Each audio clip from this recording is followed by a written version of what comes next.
Hello guys, welcome back to my new channel. आज हम discuss करेंगे lecture 2 regarding the Coulomb's law. इसका correlation discuss करेंगे with the gravitational law. Also हम इसमें प्रिंसिपल ऑफ सुपरपोजिशन डिस्कस करेंगे, जो ना सिर्फ इस चैप्टर में गाइस बल्कि आगे सारे इलेक्ट्रोस्टैटिक चैप्टर्स में भी काम आएगा आपको, जहाँ पे आपको नेट इफेक्ट्स निकालने के लिए क्वेश्चंस यूज होता है वो। ठीक है, जैसे कि नेट फोर्स निकालो, नेट इलेक्ट्रिक फील्ड निकालो, नेट मैग्नेटिक फील्ड निकालो, इन सब चीज़ों में, राइट। और हमने पहला लेक्चर डिस्कस कर लिया है related everything regarding charge, conservation of charge, quantization of charge, units of the charge, and then also methods of charging a body. Clear? So without any further ado let's start with the Coulomb's law. कोई भी feedback हो guys, please freely feel to comment in the comment section below. Also you can type any kind of doubt regarding this lecture, and also आप आगे क्या video देखना चाहोगे वो भी बता सकते हो, कौन सा चैप्टर आप पढ़ना चाहोगे। Clear? So let's start with the Coulomb's law. So basically guys, जो कूलम्स लॉ था ना, इसको कूलम ने दिया था, that's why it is known as the Coulomb's law. Scientist के नाम पे है ये। Basically this law is why कि अगर दो चार्ज बॉडीज़ हैं, it is propose why because अगर दो चार्ज बॉडीज़ हैं तो उनके आपस में कुछ तो फोर्स होगा, है ना। जैसे दो मासेस होते हैं, उन पे ग्रेविटेशनल फोर्स लगता है because of their mass. Similarly अगर दो चार्ज बॉडीज़ हैं तो उन चार्ज की वजह से भी तो उनके आपस में कोई इंटरेक्शन होगी, रिपल्सिव हो, अट्रैक्टिव हो। वो हमने देख लिया है कि लाइक चार्जेस जो होंगे वो रिपेल करेंगे और लाइक अट्रैक्ट करेंगे। क्लियर? तो ये इंटरेक्शन जो होती है उसको मैथमेटिकली एक्सप्रेस करने के लिए हम कूलम्स लॉ की हेल्प लेते हैं। ठीक है, बेसिकली ये लॉ जो है वो क्या कहता है कि if we are provided with two charges, that is charge Q1 and the charge Q2, तो क्या होगा, ये चार्ज Q1 जो है ना वो चार्ज Q2 पे फोर्स लगाएगा। ठीक है, it is the force on charge 2 because of 1, और चार्ज Q2 जो है ये भी फोर्स लगाएगा on charge 1 due to 2। Clear guys? Force is definitely a vector quantity, तो हम ये यूज़ कर सकते हैं वेक्टर का सिंबल। ठीक है, so this is the Coulomb's law which will relate to these things. ठीक है, और ये कूलम्स लॉ कहता गया है कि जो फोर्स एक्सपीरियंस होता है किसी भी चार्ज पे because of any other charge, it is directly proportional to the product of the charges of the two bodies. मतलब कि ये जितना ज़्यादा चार्ज बॉडी होंगी उतना ज़्यादा उनके ऊपर फोर्स ऑफ अट्रैक्शन होगा या फोर्स ऑफ रिपल्शन होगा, है ना, डिपेंडिंग ऑन द चार्जेस। यहाँ पॉजिटिव चार्जेस हैं तो फोर्स ऑफ रिपल्शन है, Q1 पे फोर्स Q2 ऑपोजिट डायरेक्शन में लगाएगा, रिपेल करने की डायरेक्शन में लगाएगा। ठीक है, अगर ये पॉजिटिव होता है, ये नेगेटिव होता है तो फोर्स इस डायरेक्शन में लग रही होती, अट्रैक्टिव फोर्स होती, बट यहाँ पे क्या है, रिपल्सिव फोर्स होगी। क्लियर? दोनों ही बॉडीज़ पे, क्योंकि दोनों पॉजिटिवली चार्ज है।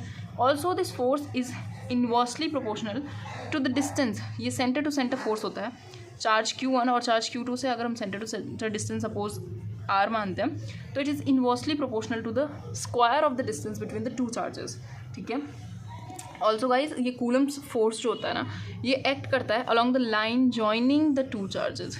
ये इस लाइन के अलॉन्ग एक्ट कर सकता है, यहाँ एक्ट करे, कहीं ऐसे एक्ट करे, कहीं वैसे एक्ट करे, ये डायरेक्शंस नहीं होती इसकी। ठीक है, it acts only along the line which joins the two charges, the centre of the two charges. Clear है? ठीक है, अब ये F1 जितना फोर्स, F1 पे जो फोर्स लग रहा है बिकॉज ऑफ द चार्ज 2, और F2 पे जो चार्ज 2 पे फोर्स लग रहा है बिकॉज ऑफ द चार्ज 1, दोनों मैग्नीट्यूड में इक्वल है। डायरेक्शन बेशक से अलग है but they are equal in the magnitude. So we can write कि force on charge 1 because of charge 2 is equals to the force on charge 2 because of 1, और इनका मैग्नीट्यूड सिर्फ बराबर है, तो इसके लिए हम मॉड यूज़ करते हैं। ठीक है, मॉड यूज़ करना मतलब हम सिर्फ मैग्नीट्यूड की बात करने लग रहे हैं, ना कि भी डायरेक्शन की। डायरेक्शन ऑब्वियसली हम चार्ज पॉजिटिव है या नेगेटिव उससे देखकर पता कर सकते हैं कि दोनों पॉजिटिव है तो डेफिनेटली रिपल्सिव फोर्स होगा और वो ऑपोजिट डायरेक्शंस में होंगे। क्लियर है गाइज?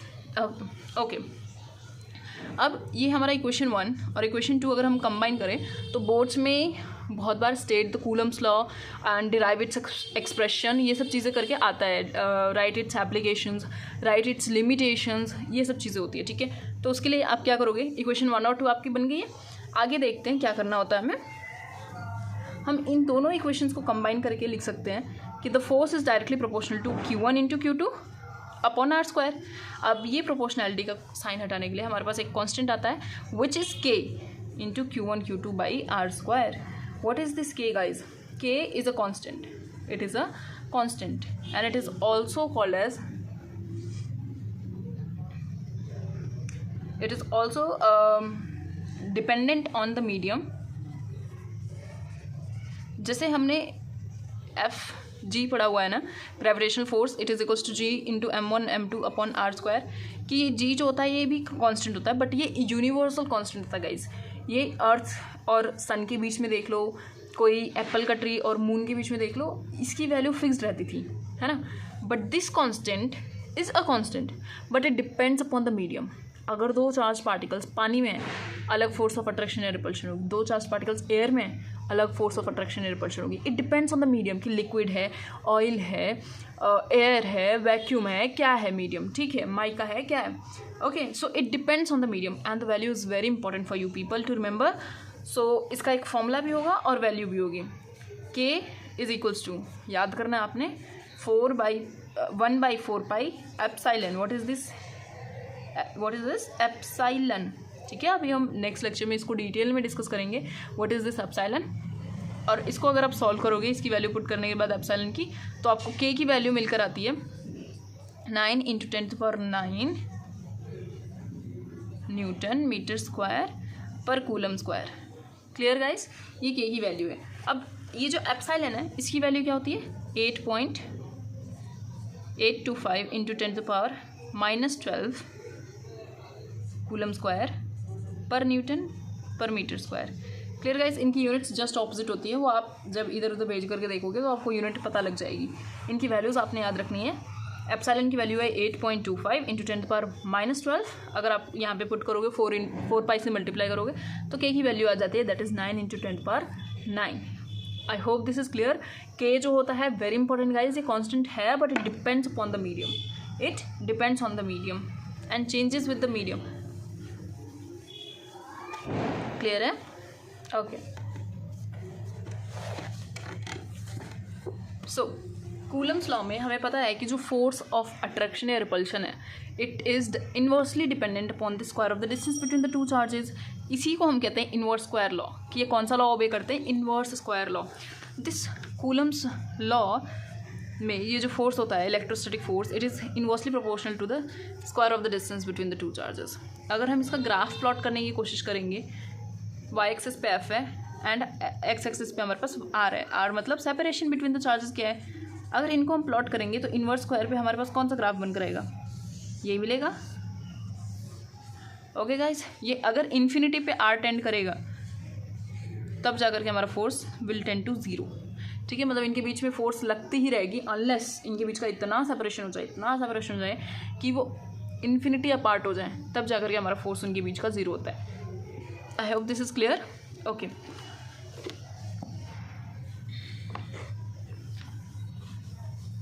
अब गाइस हम डिस्कस करते हैं कि हमारा जो इलेक्ट्रोस्टैटिक फोर्स है ना, इलेक्ट्रोस्टैटिक फोर्स ऑफ कूलम और ग्रेविटेशनल फोर्स जो है, इसके बीच में डिफरेंसेस क्या है। पहला तो ऑब्वियसली फॉर्मूला है, this electrostatic force is equals to K Q1 Q2 by R square.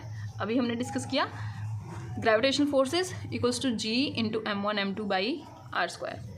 दोनों ही inversely proportional to R square होते हैं। इसे हम क्या कहते हैं कि दोनों ही जो लॉज हैं दे obey the inverse square law. कौन सा लॉ ओबे करते हैं, इन्वर्स स्क्वायर लॉ, ठीक है। बट अगर आप ध्यान से देखो तो के की वैल्यू क्या थी, 9 × 10⁻9, और जी की वैल्यू क्या होती है, इफ़ यू गाइज रिमेंबर 6.67 × 10⁻11 होती है। तो अब देखो ये के की वैल्यू इतनी बड़ी है तो इलेक्ट्रिक फोर्स जो होता है वो भी बहुत बड़ा आता है as compare to the gravitational force. ये -11 है, so you guys can imagine कि कितना छोटा होता है। हमारा इलेक्ट्रिक फोर्स बहुत ज़्यादा बड़ा होता है as compare to the gravitational force. इसके लिए हम एग्जाम्पल ले सकते हैं, सपोज हमारे पास 2 इलेक्ट्रॉन्स हैं, है ना, इनके पास मास भी होता है, चार्ज भी होता है, तो हम दोनों फोर्सेज निकाल सकते हैं, इलेक्ट्रिक फोर्स भी निकाल सकते हैं and the gravitational force also we can find out. But what we will get to know कि ये 2 इलेक्ट्रॉन्स के पास जो इलेक्ट्रिक फोर्स होता है ना गाइज, ये इतना ज़्यादा होता है, इतना ज़्यादा होता है, ऑलमोस्ट 42 टाइम्स होता है the gravitational force. It is almost 42 times greater than the gravitational force. इनका मास बिकॉज बहुत ही छोटा होता है, बट चार्ज उसके कंपैरिजन में ज़्यादा होता है, ठीक है। They are highly charge particles. So electric force जो होता है इसका मैग्नीट्यूड काफ़ी ज़्यादा होता है as compare to the gravitational force. Also जो हमारा ग्रेविटेशनल फोर्स है it is independent of the medium, है ना। दो इलेक्ट्रॉन्स के बीच में जो ग्रेविटेशनल फोर्स लग रहा होगा वो आप कहीं के भी इलेक्ट्रॉन्स ले लो, it is not gonna change. But electric force medium के साथ बदल जाएगा, क्योंकि के की वैल्यू मीडियम के साथ बदल जाती है, उसकी वजह से ओवरऑल हमारा इलेक्ट्रिक फोर्स जो होता है वो भी बदलता है। So it is not constant, it depends on the medium. किस पे डिपेंड करेगा? मीडियम पे, बिकॉज के डिपेंड करता है मीडियम पे गाइज। ठीक है, दोनों ही forces center to center act करते हैं, इन्वर्स स्क्वायर लॉ ऑब्े करते हैं, बट डिफरेंस क्या है? ये मीडियम पे डिपेंडेंट होता है, ये नहीं होता। इलेक्ट्रिक फोर्स बहुत बड़ी वैल्यू होती है इसकी मैग्नीट्यूड की, ग्रेविटेशनल फोर्स बहुत छोटा होता है। सपोज अगर हम दो इलेक्ट्रॉन्स के बीच का इलेक्ट्रिक फोर्स निकालते हैं, that is almost 42 times greater than the gravitational force between these two electrons by the virtue of their mass. Also guys, electric force जो होता है ये रिपल्सिव भी होता है, अट्रैक्टिव भी होता है। लाइक चार्जेस जो होते हैं वो रिपेल करेंगे, अनलाइक क्या करते हैं? अट्रैक्ट करते हैं। But the gravitational force is always attractive. क्या है? ये हमेशा अट्रैक्ट ही करता है दो बॉडीज़ को उनकी मास की वजह से। ठीक है गाइज, तो हमने ये थे कुछ सिमिलरिटीज़, कुछ डिफरेंसेस जो डिस्कस कर लिए हैं। आप नोट भी कर सकते हो फ्रॉम माई नोट्स। एंड जैसा मैंने प्रॉमिस किया है, मैं लेक्चर के एंड होते ही एक शॉर्ट बनाऊंगी जिसमें सारे लेक्चर का जो नोट्स होगा वो मैं आपको एक साथ शेयर करूंगी। ठीक है, so this is you can note from your. अब हम वेक्टर फॉर्मेट देखते हैं। कई बार पेपर में वेक्टर फॉर्म में भी आ जाती है चीज़ें और पूछते हैं कौन सा वेक्टर फॉर्म में करेक्ट है। नीट में ऐसे क्वेश्चंस आते हैं कि which vector form is correct representation of the Coulomb's law. तो हम वो देखते हैं गाइस। हमने सिंपल तो देख ही लिया है, सो इट्स ईजी। बट उससे पहले मैं थोड़ा सा आपको रिवाइज कराना चाहूँगी वेक्टर के बारे में, बस थोड़ा सा। सबसे पहला कि यूनिट वेक्टर क्या होता है। सपोज ये वेक्टर ए है एंड एक क्वांटिटी ए है, ये यूनिट वेक्टर है। यूनिट वेक्टर किस लिए यूज़ किया जाता है? To indicate the direction. और इसका फॉर्मूला क्या होता है? Vector upon magnitude of the vector. Magnitude के लिए हम क्या यूज़ करते हैं गाइस? मॉड यूज़ करते हैं, है ना। यूनिट वेक्टर जो डायरेक्शन देता है, it is equals to the vector upon the magnitude of the vector. ठीक है, इतना ध्यान रखो बस। आगे हम इसका वेक्टर फॉर्म देख लेंगे कूलम्स लॉ का। ठीक है, मुझे एक बार फॉलो कर लो बस, just see me here. Charge Q1 charge Q2 है। ठीक है, इनके बीच का सेपरेशन हमने R लिया था सेंटर टू सेंटर का। ठीक है, इस पे चार्ज Q1 पे फोर्स ऑपोजिट डायरेक्शन में लग रहा था because of charge 2, and charge Q2 पे ऑपोजिट डायरेक्शन में फोर्स लग रहा है हमारे पास बिकॉज ऑफ चार्ज 1। ठीक है, अब हम देखते हैं यहाँ पे दो पोजीशन वेक्टर्स है। कैसे? एक अगर हम इस डायरेक्शन में लेंगे तो फाइनल माइनस इनिशियल करते हैं, R1 माइनस R2 हो जाएगा। और अगर एक इस डायरेक्शन में लेंगे तो फाइनल यहाँ पे R2 है, R2 माइनस R1 हो जाएगा। क्लियर है गाइज? अगर हम F1 निकाल रहे हैं तो हम डिस्टेंस R1 माइनस R2 लेंगे। अगर F2 पे जो फोर्स है वो निकाल रहे हैं तो R2 माइनस R1 लेंगे, क्योंकि ये इस डायरेक्शन में होगा ना और ये वाला इस डायरेक्शन में। क्लियर है? इतना क्लियर है? ठीक है, अगर मैं R का आपसे पोजीशन, अगर F12 हम निकालने लग रहे हैं, उसके लिए मैं R के बारे में पूछूँ आपको, तो R12 will be equals to this unit vector will be equal to the vector that is R1 minus R2 upon the magnitude of the vector that is R1 minus R2 का mod. ठीक है, इतना clear है? बस ये हमने use करना था। आगे देखते हैं। अब हमारा नॉर्मल जो कूलम्स लॉ है that says force on charge 1 because of charge 2 is equals to K Q1 Q2 by, अब कौन सा R यूज़ करेंगे? R1 2 का स्क्वायर। क्लियर है गाइस? ये तो हो गया उसका मैग्नीट्यूड, बट इसका हमें अब क्या दिखाना है? डायरेक्शन भी दिखाना है। वेक्टर फॉर्मेट है ना, बिकॉज वैसे हम क्या करते, चार्जेस इनके ऊपर फोर्स निकाल लेते, फिर देख लेते खुद अगर ये पॉजिटिव पॉजिटिव है तो डायरेक्शन हम ऑपोजिट बोल देते। बट वेक्टर फॉर्मेट में हमें वो डायरेक्शन भी दिखानी है। अब तो हम इसको मल्टीप्लाई करते हैं with the unit vector, R1 2 का यूनिट वेक्टर। क्लियर है? एक बार मैं ये रब कर रही हूँ कि आपको क्लियरली ये चीज़ दिखे। यहाँ पे फोर्स F(1) due to 2 है। ठीक है, यूनिट वेक्टर के साथ हमने क्यू मल्टीप्लाई, आपको समझ आया ये क्यों किया है? क्योंकि उसका डायरेक्शन हमें अब इंडिकेट करना है, क्योंकि हम वेक्टर फॉर्मेट देखने लग रहे हैं। इतना नॉर्मली हम यूज़ नहीं करते इस फॉर्म को, जनरल सिंपल फॉर्म यूज़ करते हैं। डायरेक्शन हम कैसे देख लेते हैं वो मैंने आपको बता दिया चार्ज देख करके। ठीक है, ओके। अब ये यूनिट वेक्टर के लिए जो हमने यहाँ पर पढ़ा है वो लिख लेते हैं, K Q1 Q2। अब R1 2 को हम और क्या लिख सकते हैं? R1 माइनस R2 भी तो लिख सकते हैं, है ना। और इसका क्या? स्क्वायर। इसका क्या? स्क्वायर। अब ये यूनिट वेक्टर की जगह हम इसकी वैल्यू पुट कर देते हैं, R1 minus R2 vector upon the mod of R1 minus R2। ठीक है। यहाँ पे ये स्क्वायर में है और एक ये है, तो क्या हो जाएंगे, ये क्यूब के फॉर्म में आएंगे। क्यूब के फॉर्म में कैसे, के Q1 Q2 R1 minus R2 vector upon R1 vector minus R2 vector का के मॉड का क्यूब। क्लियर है गाइस, समझ आया आपको। अगर सिर्फ यूनिट वेक्टर यूज़ करना था तो सिंपल फॉर्मेट में ही हमने यूनिट वेक्टर लगा दे, बट यूनिट वेक्टर की जैसे हमने वैल्यू रखी, ऊपर हमने उसका वेक्टर फॉर्म लिखा, नीचे उसका मैग्नीट्यूड लिखा, magnitude got multiplied with this और हमें क्यूब मिल गया। क्लियर है इतना, ओके। सिमिलरली क्या आप फोर्स ऑन 2 ड्यू टू 1 निकाल सकते हो, वाई नॉट, सब कुछ सेम ही होगा, क्यों नहीं निकाल सकते। ट्राई करो एक बार अपनी नोटबुक में, सभी ट्राई करो। देखो, force on charge 2 because of 1 is equals to K Q1 Q2, ये तो चेंज नहीं होना था, चेंज होगा नीचे का। अब हम कौन सा R लेंगे, R2 1 लेंगे, इसका स्क्वायर, ठीक है। मल्टीप्लाई करेंगे विद R2 1 का यूनिट वेक्टर, क्योंकि अब फाइनल क्या है, सेकेंड पोजीशन है ना हमारा, सेकेंड चार्ज इज फाइनल, इस पर हम देखने लग रहे हैं because of charge 1।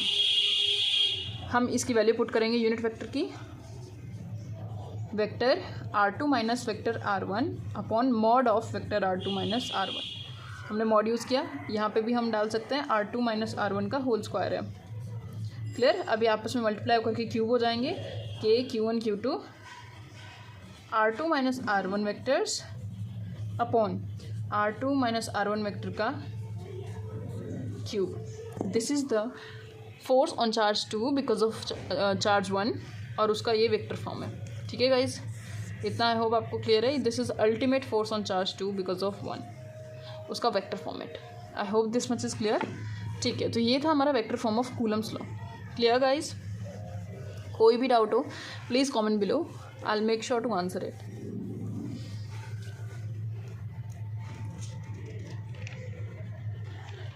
So guys, now it's the turn to discuss few questions, और मैं चाहूँगी ये क्वेश्चन आप सॉल्व करो। पहले pause the video and start solving it, okay.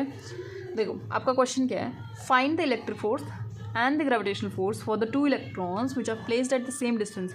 मतलब क्या कि हमें आर जो यूज़ होता है ना ग्रेविटेशनल और इलेक्ट्रिक फोर्स में, वो सेम दे दिया है। अपार्ट मीडियम हमने एयर यूज़ किया हुआ है, बाकी डाटाज आपको बेसिक दे रखे हैं। Options are 10 to the power 10, 10 to the power 20, 10 to the power 30, 10 to the power 40। Pencil से लिखा है, I don't know if it is visible to you guys और not, so I repeated it. तो start करो solve करना, मैं आपको कुछ वैल्यूज़ दे देती हूँ। चार्ज ऑन इलेक्ट्रॉन होता है -1.6 × 10⁻19 coulomb. Mass of electron is 9.1 × 10 to the power -31 kg, ठीक है। 2 इलेक्ट्रॉन्स ही हैं हमारे पास, मास हमने दे दिया, इलेक्ट्रॉन के ऊपर का चार्ज आपको दे दिया है। अब आपने FE और FG निकालना है। फॉर्मूला भी मैं मेंशन कर देती हूँ।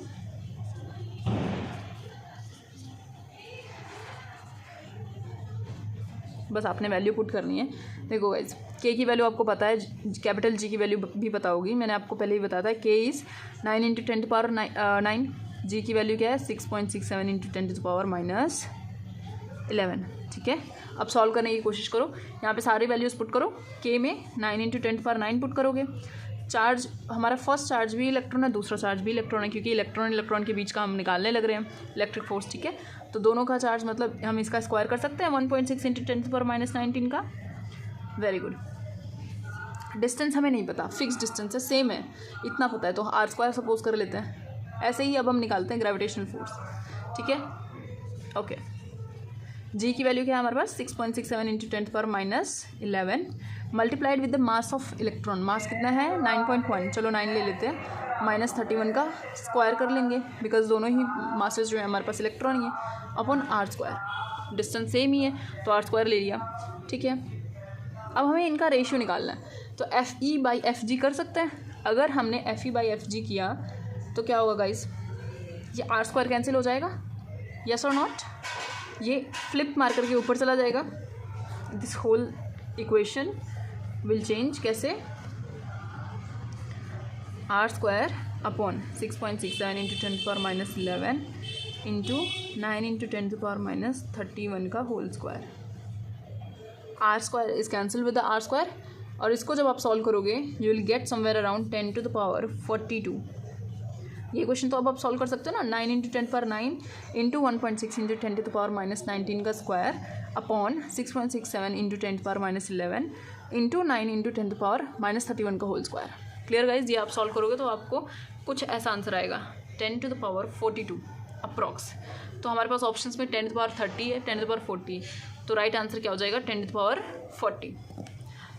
ये चीज़ मैंने आपको पहले भी बताई थी कि इलेक्ट्रिक फोर्स होता है वो बहुत बड़ा इन मैग्नीट्यूड होता है, it is almost 40 times that of the gravitational force, ठीक है, between the two electrons, only for the two electrons. अगर आपको क्वेश्चन में प्रोटॉन दे दिया जाएगा तो उसका चार्ज चेंज हो जाता है, उसका चार्ज तो चलो पॉजिटिव हो जाएगा but mass will change, mass of the proton is different, ठीक है, ये ध्यान रखना। क्या होता है मास ऑफ प्रोटॉन वो भी मैं आपको बता देती हूँ। Proton is basically heavier than the electron, क्योंकि स्मॉलेस्ट हमने देखा था ना इलेक्ट्रॉन्स होते हैं fundamental particles. Mass of proton is 1.672 into 10⁻27 kg। It is almost 1000 times heavier than electron. याद रहेगा, मास ऑफ इलेक्ट्रॉन से मास ऑफ प्रोटॉन क्या होता है 1000 टाइम्स हैवियर होता है। क्लियर है गाइस? ठीक है, अगला क्वेश्चन करने के लिए रेडी हो? Okay, proceeding ahead. आपका नेक्स्ट क्वेश्चन क्या है कि एक चार्ज है, कैपिटल चार्ज क्यू है, it is divided into 2 parts, it is split into 2 parts and you are given that ये 2 पार्ट्स इतना सेम सेपरेशन पे रखे गए हैं, it is kept at some separation, जिस पे जो इनके बीच का फोर्स है दैट इज़ मैक्सिमम। ये आपके पास इंपॉर्टेंट पार्ट है। क्या हिंट दिया हुआ है कि इनके बीच में फोर्स मैक्सिमम लग रही है, ये ऐसे 2 पार्टों में टूटा है। सपोज ये पार्ट Q1 और Q2 में टूट गया, Q1 + Q2 will give you capital charge Q, ठीक है, बट इन्होंने क्वेश्चन में हिंट क्या दिया आपको कि इनके बीच का फोर्स क्या लग रहा है, मैक्सिमम लग रहा है, ये हिंट है, ठीक है। चलो इन पे हम इलेक्ट्रिक फोर्स निकालते हैं, क्या लग रहा है F = K Q1 × Q2 by distance let be R, ठीक है, ओके।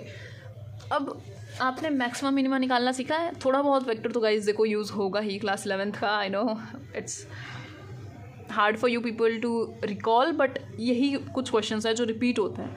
तो आपको वेक्टर के बारे में बेसिक यूनिट वेक्टर्स क्या होते हैं, क्रॉस मल्टीप्लिकेशन, ये सब चीज़ें आनी चाहिए, ठीक है। और मैक्सिमम मिनिमा कैसे निकालते हैं, ये तो क्वेश्चंस वैसे भी डायरेक्टली पूछे जाते हैं। अगर किसी भी क्वांटिटी का मैक्सिमम पूछा जाता है तो उसका जब हम डेरिवेशन करते हैं with respect to x, it should be 0, यही है ना मैक्सिमम मिनिमा निकालने का कंडीशन, ठीक है। तो अगर हम इसको डिफरेंशिएट करेंगे with respect to the x, that is r है यहाँ पे, अगर हम डिफरेंशिएट करेंगे तो answer should come as what 0, ठीक है। ये हम पुट करके इस सिचुएशन में इस इक्वेशन को देखते हैं कि हमारे पास Q1 और Q2 की वैल्यूज़ क्या आ रही हैं, ठीक है। अभी गाइस रेडी? ओके, ये मैक्सिमा की कंडीशन आपने याद रखनी होती है। शुरू करते हैं।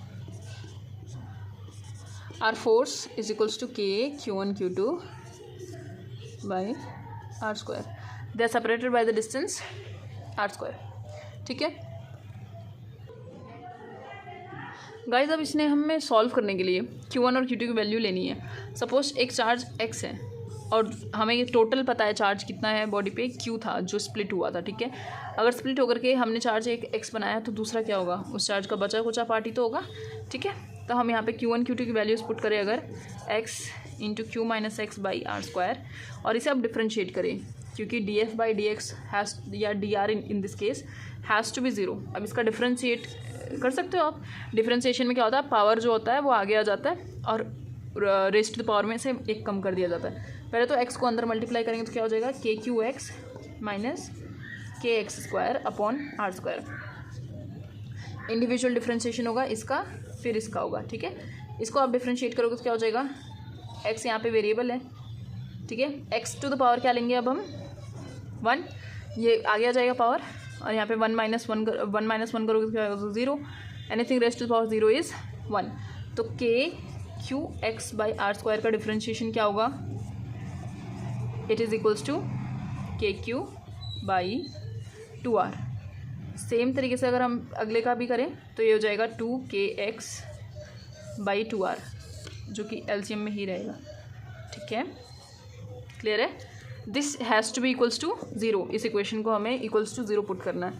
चलो एक बार पुट करके देखते हैं क्या आएगा आंसर। यहीं पे रख देते हैं इक्वल्स टू 0, तो क्या हो जाएगा के Q minus 2kx equals to, ये इधर जाकर मल्टीप्लाई होकर 0 हो जाएगा. This K Q will become equal to 2kx, K cancel हो जाएगा. The Q will become equals to 2x and x will become equals to q by 2. तो हमने क्या देखा, अगर फोर्स मैक्सिमम लगनी है, ठीक है, अगर हमारे पास इनिशियली चार्ज q था और दो स्प्लिट पार्ट्स जो हैं उन पे मैक्सिमम फोर्स हमें लगानी है, ठीक है, इन पे मैक्सिमम फोर्स अगर लगानी है तो उसको इक्वली डिवाइड करना पड़ता है. q1 भी q/2 होगा और दूसरा भी q2 भी q/2 होगा. अगर ये 10 कूलम था तो 5 कूलम और 5 कूलम करके जब डिवाइड होगा तो इनके बीच की फोर्स जो होगी वो क्या होगी गाइस, मैक्सिमम होगी. ये आप कंक्लूड करके पॉइंट बनाकर लिख भी सकते हो कि अगर मैक्सिमम फोर्स चाहिए बिटवीन टू स्प्लिट चार्जेस तो उनको हमें हाफ हाफ में बिल्कुल डिवाइड करना रहता है. क्लियर है, हमने यहाँ पे देख भी लिया. यहाँ पे मैक्सिमा की कंडीशन आपको पता होनी चाहिए थी वेक्टर्स चैप्टर से, क्या थी कि df/dx has to be equals to 0. अगर किसी का मैक्सिमा निकालना है तो उस कंडीशन का अगर आप डिफ्रेंशिएट करोगे तो it has to be put equals to 0. समझ गए, ठीक है. तो ये था हमारा question. Now coming to the limitations of the Coulomb's law. Coulomb's law ऐसा नहीं है गाइस कि हर सिचुएशन में आप वैलिड मान सकते हो इसको, ऐसा नहीं है.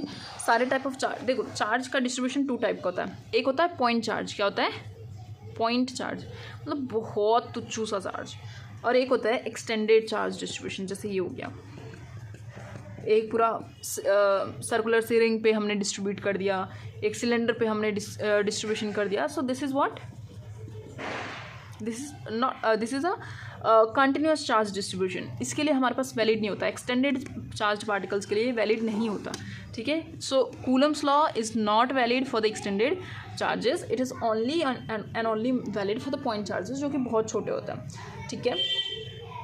कूलम्स लॉ गाइज सिर्फ तब एप्लीकेबल होगा जब दोनों चार्जेस जब रेस्ट पे होते हैं. वैसे भी हम इलेक्ट्रोस्टैटिक्स पढ़ रहे हैं तो दोनों चार्जेस या तो रेस्ट पे हो, एक मूविंग हो दूसरा रेस्ट पे हो, तब भी वैलिड होता है. बट अगर दोनों चार्जेस मूविंग हैं तभी वैलिड नहीं होगा, ये ध्यान रखोगे आप, ठीक है. So these are the limits of the Coulomb's law. Okay, now as I had promised you people, principle of superposition बहुत इंपॉर्टेंट टॉपिक है गाइज. एज इट इज़ हम इलेक्ट्रिक फील्ड में भी पढ़ेंगे, जहाँ पे यहाँ पे हम नेट फोर्स निकालना सीखेंगे, वहाँ पे नेट इलेक्ट्रिक फील्ड निकालना सीखेंगे. हर जगह आपको प्रिंसिपल ऑफ सुपरपोजिशन का हर चैप्टर में क्वेश्चन मिल जाएगा. अगले कुछ चैप्टर में आप जाओगे तो आपको प्रिंसिपल ऑफ सुपरपोजिशन यूज़ करके नेट इलेक्ट्रिक पोटेंशियल निकालने को क्वेश्चंस आएंगे. तो आप यहाँ पे बहुत ध्यान से सुन लो, आपको हर जगह काम आएगा. क्लियर है, सेम पैटर्न्स होंगे. इससे पहले मैं आपको अगेन वेक्टर्स का कुछ छोटा सा एक शॉर्ट ट्रिक ही रिवाइज करना चाहूँगी कि आपको क्वेश्चन सॉल्व करने में कोई दिक्कत ना हो, ठीक है. अगर ये वेक्टर a1 है, ये वेक्टर a2 है, तो आप इसका नेट कैसे निकालते थे, ए नेट कैसे निकालते थे, अंडर रूट a1 का स्क्वायर प्लस a2 का square plus 2a1 a2 cos theta. इन दोनों वेक्टर्स के बीच का एंगल थीटा हुआ करता था, तो यही करते थे, ठीक है. कॉस की वैल्यूज़ बताओ मुझे. कॉस 0 की वैल्यू 1, कॉस 30 की value √3/2, cos 45 is 1, cos 60 is 1/2 and cos 90 is 0. I hope this much is clear. कोई डाउट नहीं है. सॉरी, कॉस 45 1/√2 होगा गाइस. मैं सोच रही कुछ तो मैंने गड़बड़ लिख दिया है, 1/√2 है ना. वो 1045 की वैल्यू 1045 की वैल्यू 1 होती है. क्लियर, ये कॉस की वैल्यूज़ हैं, कुछ मैंने आपको रिवाइज करा दी. अब ये फॉर्मूला था, ठीक है. बट 3 शॉर्ट ट्रिक्स हैं जिसे मैं चाहूँगी कि आप याद रखो. It's gonna help you so much in your NEET exam, time save करने के लिए. अगर वेक्टर ए और वेक्टर बी जो है, ठीक है, वेक्टर ए और vector 2, vector A is equals to vector 2 in case अगर हैं और इनके बीच का एंगल 60 डिग्री है, तो जो नेट वेक्टर रहता है गाइज उसका वैल्यू आप अभी याद कर लो एज इट इज़. यहाँ पे जो ए नेट आता है ना, vector A net is equals to √3a vector. ये ध्यान रखना, √3 आता है. अगर vector a1 is equals to vector a2 और इनके बीच का एंगल जो है वो 90 डिग्री है, कितना है 90 डिग्री, तो हमारा ए नेट जो हमारा नेट वेक्टर रहता है वो डेफिनेटली इनके बीच में आएगा. और कहाँ पे आएगा, 45 डिग्री पे. 60 है तो 30 डिग्री पे ए नेट आएगा, और उस ए नेट की वैल्यू क्या होती है, √2a वेक्टर। ठीक है, एक लास्ट ट्रिक, अगर वेक्टर ए और वेक्टर बी है वो सेपरेटेड हैं बाई एंगल 120 डिग्री, तो हमारा नेट वेक्टर इसके बीच में आएगा 60 डिग्री पे ए नेट। ठीक है, और इस ए नेट की वैल्यू क्या होगी, इक्वल्स टू ए वेक्टर। ये किसी भी एक वेक्टर के बराबर हो जाएगा, दोनों वेक्टर्स आपस में इक्वल होते हैं, इक्वल्स टू ए होता है, उसके बराबर आएगा। समझ गए, 90 डिग्री पे है तो √2, अगर 60 डिग्री पे है तो √3। इतनी ये ट्रिक्स आपने हर जगह यूज़ होनी है। डायपोल अभी पढ़ेंगे, इलेक्ट्रिक डायपोल, उसमें भी काम आएगी। ठीक है, इतना क्लियर है तो very good guys, keep it up. आगे चलते हैं। सो गाइस, आपको प्रिंसिपल ऑफ सुपरपोजिशन क्या होता है पहले तो ये बताते हैं। ठीक है,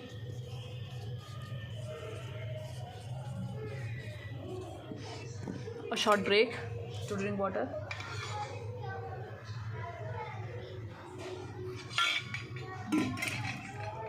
देखो गाइस, प्रिंसिपल ऑफ सुपरपोजिशन क्या कहते हैं कि अगर चार्ज 1 है, चार्ज 2 है, तो इस चार्ज 2 पे डेफिनेटली चार्ज 1 की वजह से कोई फोर्स लग रही है, जिसे हमने अभी देखा, निकालते हैं with the Coulomb's law.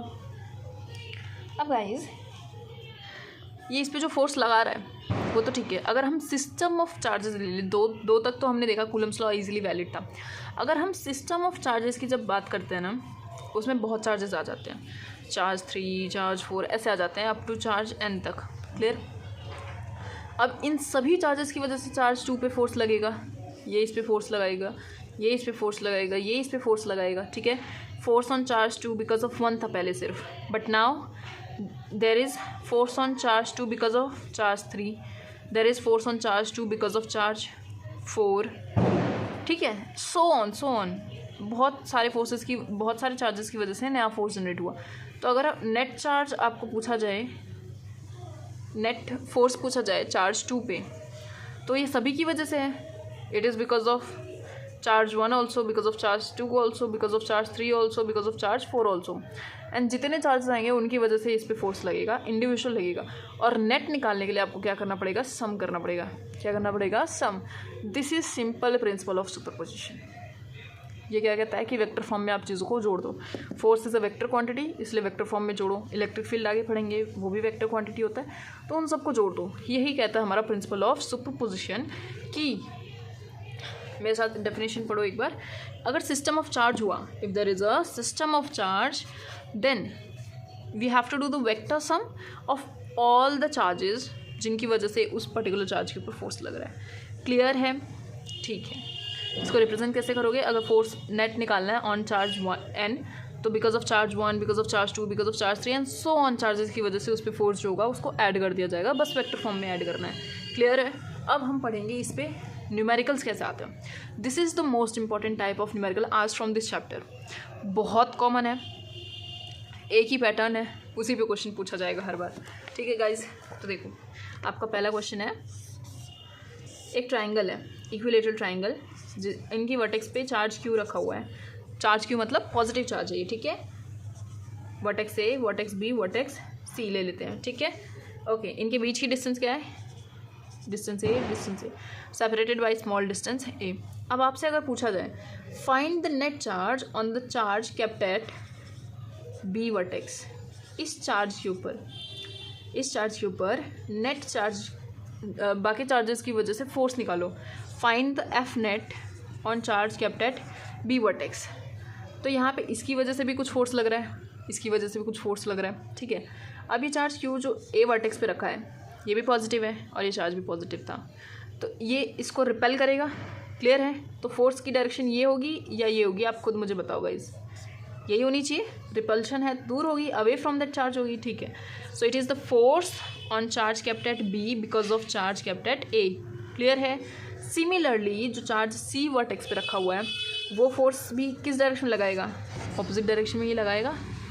So force on charge B because of charge C is this. Clear है? आई होप इतना क्लियर है। दोनों ही रिपल्सिव फोर्स लगा रहे हैं, ये भी पॉजिटिव है तो ये रिपेल करा, इसने भी रिपेल करा, और ये along the line joining the force ये होता है हमारे पास, कूलम्स लॉ से हमने पढ़ा था। तो ये है इलेक्ट्रिक फोर्स की डायरेक्शन। क्लियर है गाइज?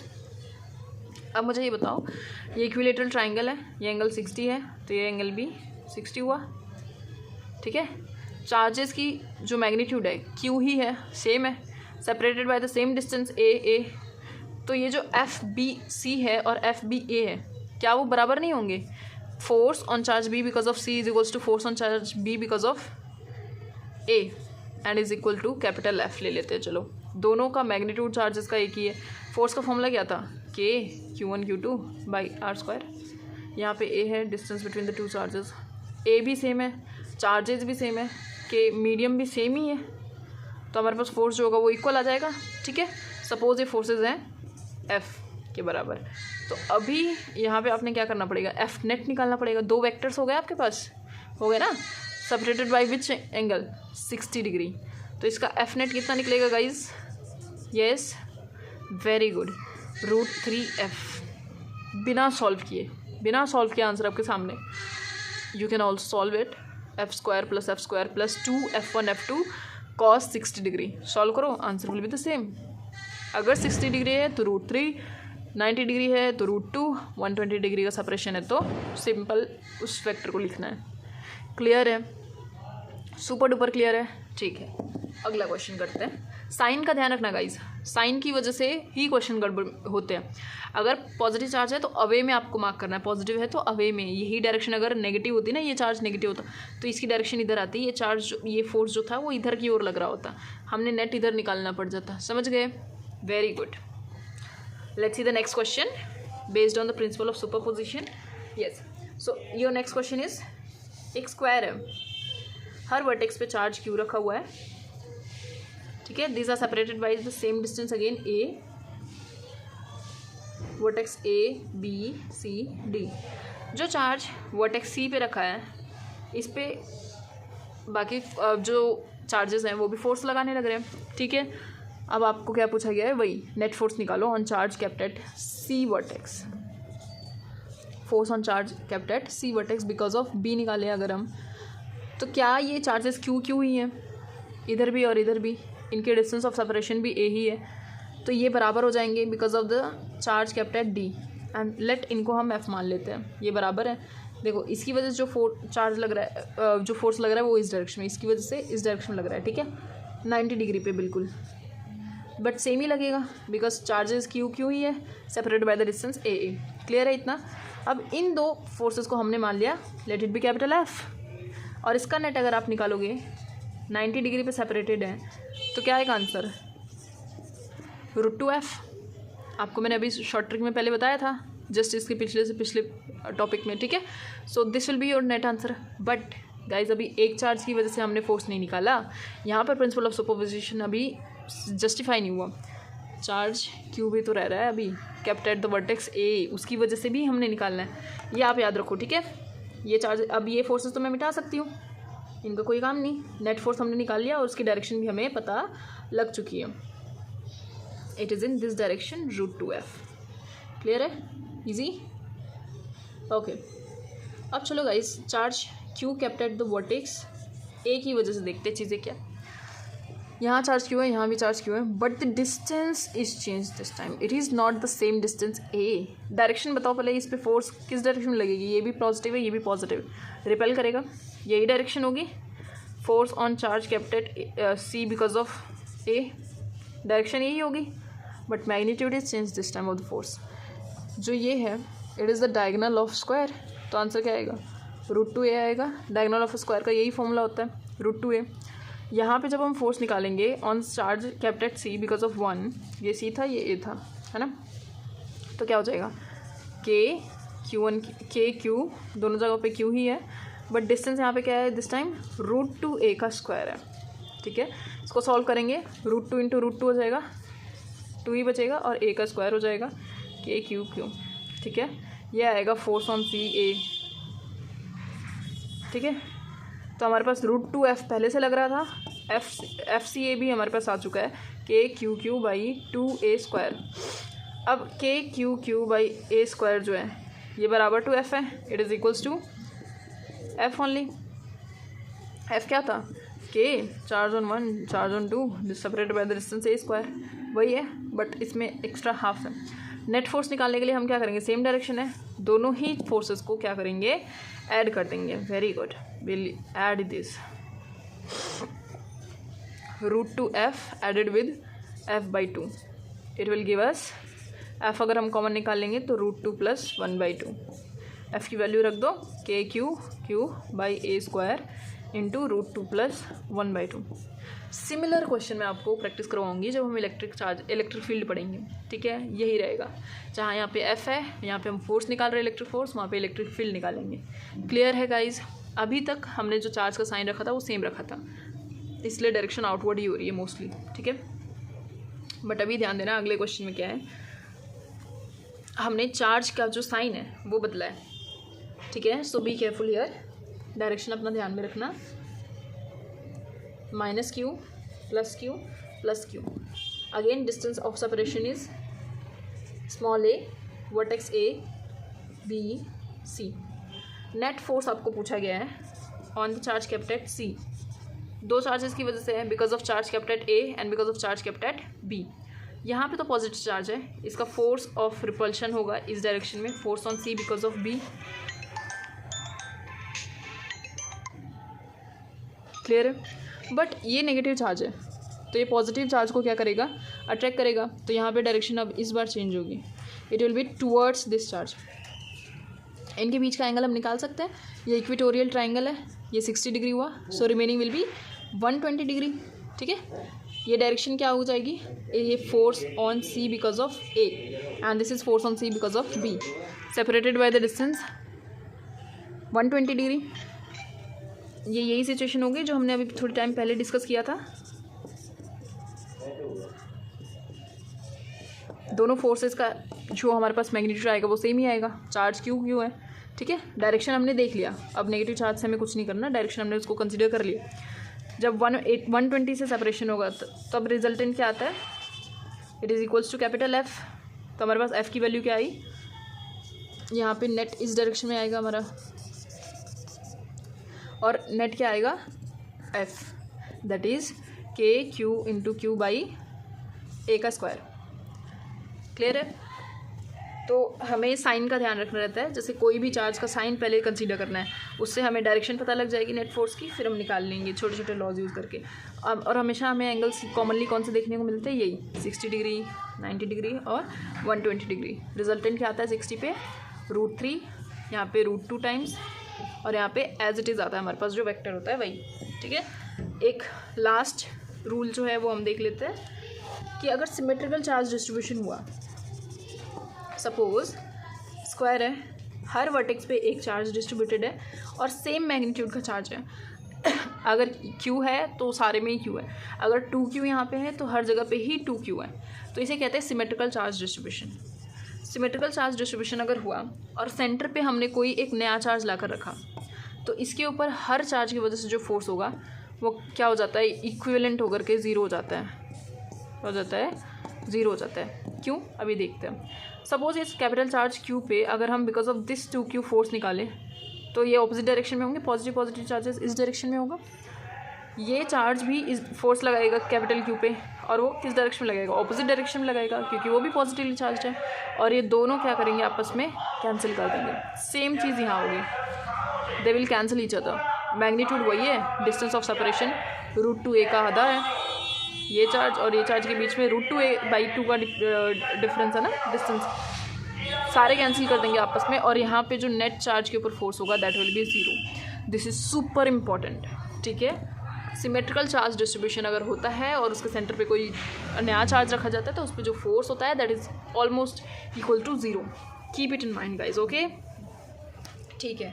अब ये सिमेट्रिकल चार्ज डिस्ट्रीब्यूशन कोई भी हो सकता है. सपोज मैंने ट्राइंगल ले लिया, ट्राइंगल में भी कैपिटल Q है, और सेंटर में मैंने -Q रख दिया. ये चार्ज इस पर कौन सी डायरेक्शन में लगाएगा फोर्स, इस डायरेक्शन में. ये भी इसको अट्रैक्ट करेगा और ये भी अट्रैक्ट करेगा. इनकी जो डिस्टेंस है वो बराबर ही है, सारी की सारी इक्वेटोरियल ट्राइंगल है. तो ठीक है, सो इट विल कैंसिल. इस पर नेट फोर्स क्या आएगा, -Q पे 0 आएगा. क्लियर है? बट क्या गाइज, अगर आपके पास ये है क्वेश्चन Q -Q Q और सेंटर पे मैंने चार्ज Q रखा है, क्या इस केस में भी आंसर 0 आएगा हमारे पास? No, very good, answer won't be 0। ये तो इसको रिपेल करेगा इस डायरेक्शन में, ये भी इसको रिपेल करेगा इस डायरेक्शन में, but this will be attracting it, तो हमारे पास नेट फोर्स की डायरेक्शन ये आएगी, 0 नहीं आएगा इस बार। सो गाइज ये लास्ट टाइप का क्वेश्चन है कूलम्स लॉ को यूज़ करके जो हम आज डिस्कस करेंगे, ठीक है। और ये स्पेसिफिक टाइप का है, हर बार ऐसे ही रिपीट होता है, बोर्ड्स में पक्का सही क्वेश्चन आता है। क्या क्वेश्चन है? अगर चार्ज Q और 4Q सेपरेटेड है bye the distance capital L, तो इनके बीच में अगर हमें एक थर्ड चार्ज रखना है, इनके बीच में या इनके बाहर, वो हमने डिसाइड करना है। बट उस चार्ज को हम ऐसी जगह रखें, वो लोकेशन हमें निकालनी है कि हमें बीच में रखना है कि बाहर रखना है, इस साइड रखना है, उस साइड रखना है, ये हमने देखना है कि हम ऐसी लोकेशन निकालें जिस पे रखते ही डिस्टेंस x पे रखते ही सपोज़ उस पर जो फोर्स लग रहा है ना बिकॉज ऑफ चार्ज 1 और चार्ज 2, वो क्या हो जाए? 0 हो जाए। और जब फोर्स उसके ऊपर नेट 0 हो जाएगा तो किस में आ जाएगा? इक्विलिब्रियम में आ जाएगा। तो अगर आपको पूछा जाए फाइंड द डिस्टेंस जहाँ पे हम रखें उस चार्ज को फ्रॉम चार्ज 1 फ्रॉम चार्ज 2 उस थर्ड चार्ज को, कि वो इक्विलिब्रियम में आ जाए, तो उस टाइप के क्वेश्चंस के लिए आपको क्या करना है वो हम देखते हैं। एक बार कंसेप्ट समझ लेते हैं, फिर इसकी एक बहुत आसान सी शॉर्ट ट्रिक है वो भी देख लेते हैं, ठीक है गाइस? Okay, let's start. अब मुझे एक चीज़ बताओ, अगर वो चार्ज कैपिटल Q है सपोज़, तो उसको अगर मैं बीच में रखूँगी यहाँ पे, तो ये चार्ज Q क्या करेगा? उसको रिपेल करेगा इधर, और ये कैपिटल चार्ज 4Q क्या करेगा? इधर Q रिपेल करेगा। तो क्या मुझे चार्ज को बीच में रखना चाहिए? बीच में ही रखने पे 0 होगा कहीं अल्टीमेटली जा करके। अगर ये चार्ज 2Q होता, ये चार्ज 2Q होता, तो एकदम सेंटर पे रखने पे 0 हो जाता। बट यहाँ पे गाइस डिफरेंस है, यहाँ पे स्मॉल q है और यहाँ पे 4 टाइम्स द q है, ठीक है। तो डिस्टेंस बिल्कुल सेंटर पे तो नहीं आएगा, 0 तो ये कहीं ना कहीं बीच में रखने पे ही होगा, ये तो हमने पता कर लिया। यहाँ पे अगर रखेंगे तो ये चार्ज इसको रिपेल करेगा और ये चार्ज भी इसको रिपेल करेगा, तो ऐड होकर के नेट इस पर फोर्स आएगा, 0 तो नहीं होगा। सेम तरीके से अगर इधर रखे तो 4Q की वजह से रिपेल होगा और इसकी वजह से भी रिपेल होगा, तो ऐड होंगे अल्टीमेटली, 0 तो नहीं होएगा, ठीक है। हमको 0 करना है तो हम बीच में रखेंगे। बट बीच में भी कहाँ रखें? बीच में भी कहाँ रखें? सपोज़ इस छोटे वाले चार्ज से x डिस्टेंस पे रखा मैंने, डिस्टेंस x पे रखा, बड़े वाले से कितनी दूर हो गया? फिर ये L-x हो गया, L-x ही होगा, ठीक है। और हमें इसको इक्विलिब्रियम में करना है, तो force on this capital charge Q because of small q should be equal to the force on this capital Q because of 4Q। ये कंडीशन है कि इसके ऊपर इसकी वजह से और उसकी वजह से फोर्स जो है वो बैलेंस हो जाए, बराबर हो जाए और 0 हो जाए, है ना। यही सिचुएशन है, ठीक है। फोर्स अब निकालते हैं, फॉर्मूला हमें पता है KQ into capital Q by distance is small x का स्क्वायर। और दूसरे केस के लिए ये बड़े 4Q के लिए क्या करेंगे हम? Small q into capital Q into 4Q separated by which distance? L-x का होल स्क्वायर, ठीक है। अभी capital Q cancel, K cancel, Q cancel, यहाँ बचा 4/L-x का होल स्क्वायर और यहाँ बचा 1/x स्क्वायर। अगर इसको हम सॉल्व करेंगे क्रॉस मल्टीप्लाई करके, तो L-x का whole square is equals to 4/x का स्क्वायर, ठीक है। हम कह सकते हैं कि पूरे का होल स्क्वायर है, यहाँ पे कह सकते हैं। दोनों साइड पे अंडर रूट लगा दो, यहाँ का स्क्वायर कैंसिल और यहाँ पे आंसर आ जाएगा हमारा 2 के बराबर, ठीक है। क्या है answer? L-x upon x is equals to 2। Solve करो इसको, L-x is equals to 2x, L is equals to 2x plus x that is 3x is equals to L। और ये हमें x ही निकालना था कि इस डिस्टेंस पे रखें, आंसर आ गया L/3। आप ये अगर सपोज ये 10 था तो हमें 3 पे रखना है, 10/3 पे रखना है, मतलब यहाँ पे रखना है 10/10 नहीं, L/3 पे रखना है आपको, क्लियर है। Closer to the smaller charge रखना है, क्यों? बड़ा वाला चार्ज जो है वो ज़्यादा उसको रिपेल करके इधर भेज देगा, सेंटर पे नहीं रहने देगा, है ना। ज़्यादा रिपेल करेगा तो वो चार्ज यहाँ आ जाएगा कहीं, ठीक है। यहाँ L/3 पे आकर के उसके ऊपर अल्टीमेटली फोर्स जो होगा because of small q and 4Q will be balanced and equals to 0 हो जाएगा। समझ गए? एक और क्वेश्चन करें, उससे पहले आप ये बताओ मुझे कि अगर चार्ज सपोज हमारे पास q है और -q है और -9q है, तो मैं अपना थर्ड चार्ज रखूँ कहाँ? इनके बीच में रखूँ, इधर रखूँ, किधर रखूँ? खुद से सोच कर बताना है आपको, सोचो और बताओ।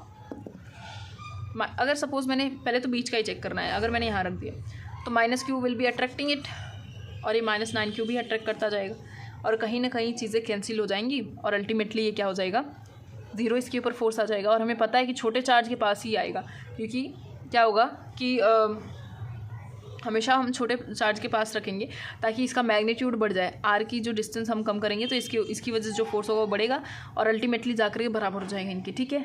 अगर यहाँ रखते हैं हम कैपिटल क्यू तो ये इसको क्या करता है, अट्रैक्ट, और ये भी अट्रैक्ट करता, ऐड होती चीज़ें, ज़ीरो होने का नो चांस है। सेम तरीके से अगर हम इधर रखते हैं तो इसको अट्रैक्ट कर रहा होता और ये भी अट्रैक्ट कर रहा होता, अगेन ज़ीरो तो नहीं होता, ठीक है। इसलिए हम कहते हैं कि अगर प्लस प्लस दोनों ही चार्जेस हैं तो हमें बीच में रखना है, अगर दोनों ही चार्जेस नेगेटिव हैं तो बीच में रखना है। सिमिलर चार्जेस हैं अगर दोनों तो हमें बीच में रखना है थर्ड चार्ज को। और अगर डिफरेंट चार्जेस हैं, सपोज एक प्लस है और एक माइनस, अगर एक चार्ज क्यू है और एक चार्ज -9q है, तब कहाँ रखना है खुद से देखो। अब बीच में अगर आपने रखा तो ये तो उसको रिपेल करेगा, दूर गया, और ये उसको क्या करेगा, अट्रैक्ट, ऐड होंगी चीज़ें, ज़ीरो होने का नो चांस है। हम कहाँ रख करके देखेंगे, छोटे चार्ज के पास रख कर देखते हैं। ये इसको करेगा रिपेल और ये क्या करेगा, अट्रैक्ट। अब देखो गाइस, ये कैंसिल होने के चांसेस हैं और ये ज़ीरो हो सकता है, ठीक है। तो हमेशा हम छोटे चार्ज से डिस्टेंस देखेंगे। इनके बीच का डिस्टेंस L था, तो अब छोटे चार्ज से सपोज हमने x डिस्टेंस पे उस थर्ड चार्ज को रखा और फोर्स अब इस पर बैलेंस करेंगे। Force on charge capital Q because of small q is equals to force on charge capital Q because of 9q, ठीक है। अगर ये बैलेंस हो गए तो इक्विलिब्रियम की कंडीशन आ गई, ठीक है। सेम तरीके से जैसे मैंने आपको पीछे सिखाया था, इसमें आप डिस्टेंस क्या लोगे, इनके बीच में तो रखते टाइम क्या लोगे, k capital Q small q upon small x square लोगे, बट इस केस में क्या लोगे, k capital Q 9q upon L plus x लोगे, क्या लोगे, L प्लस x स्क्वायर लोगे, ठीक है। हमने दोनों के से दूर रखा हुआ है और वो भी छोटे चार्ज के पास रखा हुआ है, क्लियर। अब इसको सॉल्व करोगे तो आपके पास आंसर आ जाएगा। अब जो मेन ट्रिक की बात मैं कर रही थी वो देखते हैं। पहली ट्रिक तो ये है कि अगर आपको दोनों ही सिमिलर चार्जेस हैं तो उनके बीच में तुम्हें थर्ड चार्ज रखना है, ठीक है। अगर एक प्लस है एक माइनस है तो कहीं बाहर रखो, जो छोटा है ना उसके पास रखो, क्लियर है। अगर ये माइनस ये प्लस है तो जो छोटा है, ये नहीं कि हमेशा नेगेटिव के पास हमेशा पॉजिटिव, नो। अगर ये +9 है, ये +1 है, तो छोटे वाले के पास रखो। ये 1 है, ये 8 है, तो किसके पास रखो, छोटे वाले के पास रखो, समझ गए। ऐसी है पहली ट्रिक, तो आपको ये याद रखनी है। दूसरा, वो डिस्टेंस x कैसे निकालोगे, उसके लिए ट्रिक है, ये डिस्टेंस x हमेशा कहाँ से होती है, फ्रॉम स्मॉलर चार्ज, है ना। It is always from the smaller charge. Smaller charge suppose Q1 है, क्लियर। फॉर्मूला क्या है हमारे पास शॉर्ट ट्रिक का √Q1 upon √Q2 plus √Q1 into in दोनों चार्जेस के बीच का distance L। This is the short trick. पहले क्वेश्चन में अप्लाई करके देखें एक बार, जब हमने Q और 4Q ले रखा था, ठीक है। स्मॉलर चार्ज Q है रखा, कैपिटल ये क्या है हमारे पास 4Q है प्लस √Q, इनके बीच का डिस्टेंस L था। आंसर क्या आया था हमारा, L/3 आया था। देखते हैं इसमें भी आ जाएगा कैसे। ऊपर हमने √Q रखा है, यहाँ से अगर हम √2 कॉमन निकालें, यहाँ पे √4 का क्या हो जाएगा 2, यहाँ पे आएगा +1, ये क्या हो जाएंगे कैंसिल। अपॉन में हमारे पास क्या आ गया, ये पूरा √ क्या हो जाएगा, कैंसिल हो जाएगा, √Q आंसर क्या आएगा, मल्टीप्लाइड विद L/2 + 1 क्या हो जाएगा 3, ईजी पीजी, L/3 आ गया। But this distance is always away from the smaller charge. अगर आपको क्वेश्चन में लिखा होता है कि the distance away from the larger charge, तो क्या करते, L - L/3 करते। बहुत ध्यान रखना इस चीज़ पे, नीट में ऐसे ही हर बार हर क्वेश्चन में प्ले करता है, मतलब NTA वाले आपके साथ इतना प्ले कर सकते हैं, यू कांट इवन थिंक। ये छोटा चार्ज था Q1, ये था Q2, दोनों ही लाइक चार्जेस हैं, तो हम कहीं बीच में रखें x डिस्टेंस पे, टोटल डिस्टेंस L था, ठीक है। सपोज ये x हमारे पास आया L/2 नहीं, L/4 मान लेते हैं। अगर ये x L/4 आ गया,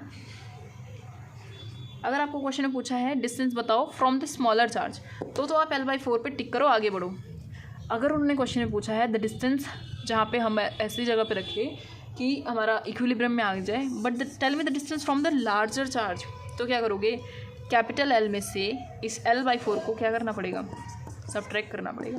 आंसर आएगा 3L/4, समझे। इस क्वेश्चन में भी दो आंसर्स आएंगे, L/4 और 3L/4। Getting my point. पर आपको कैसे जज करना है, छोटे चार्ज से अगर पूछा जाए तो ये मार्क करो, बड़े चार्ज से दूर पूछा जाए तो 3l/4 मार्क करोगे। I hope I am very much clear at what I am trying to explain. I hope this is clear. Okay, so you guys can easily ask me any doubt in the comment section. I'm telling you again and again, please don't keep your doubts with you. तो हमने short trick क्या देखी थी, अगर दोनों ही positive charges हैं तो √Q1 छोटा charge upon √Q2 plus √Q1 into L. This will give you the distance from the smaller charge. Always remember from the smaller charge. ठीक है, अगर माइनस और माइनस चार्जेस हैं तो उसमें क्या फॉर्मूला हो जाएगा, x = √Q1 अगेन छोटा चार्ज अपॉन Q2 बड़ा वाला charge minus Q1 into L. अगर दोनों नेगेटिव हैं तो माइनस यूज़ करो, दोनों पॉजिटिव हैं तो अगर दोनों पॉजिटिव नेगेटिव हैं तो प्लस यूज़ करो. अगर एक पॉजिटिव है एक नेगेटिव है या एक नेगेटिव है एक पॉजिटिव है तब आपने माइनस वाला यूज़ करना है. क्लियर है, आंसर आपको आ जाएगा. कैसे सॉल्व करोगे, ये √ यहाँ से √Q कॉमन उठाना और ऊपर वाले से कैंसिल कर देना. फिर नीचे का जो आएगा, सपोज ये यहाँ पे 4 था √4, फिर यहाँ पे √1 बचा, √1 is 1, आंसर L/3 आएगा. √9 था प्लस √1, ये 3 हो जाएगा, ये 1 हो जाएगा, L/4 आएगा. ठीक है, इसकी कैलकुलेशंस भी थोड़ी सी मुश्किल लगती है देखने में सिर्फ, बट होती आसान है. सो गाइज, हमने A to Z चीज़ें डिस्कस कर ली है हमारे कूलम्स लॉ से. कोई भी डाउट हो please feel free to comment and ask below. Thank you so much for watching the lecture.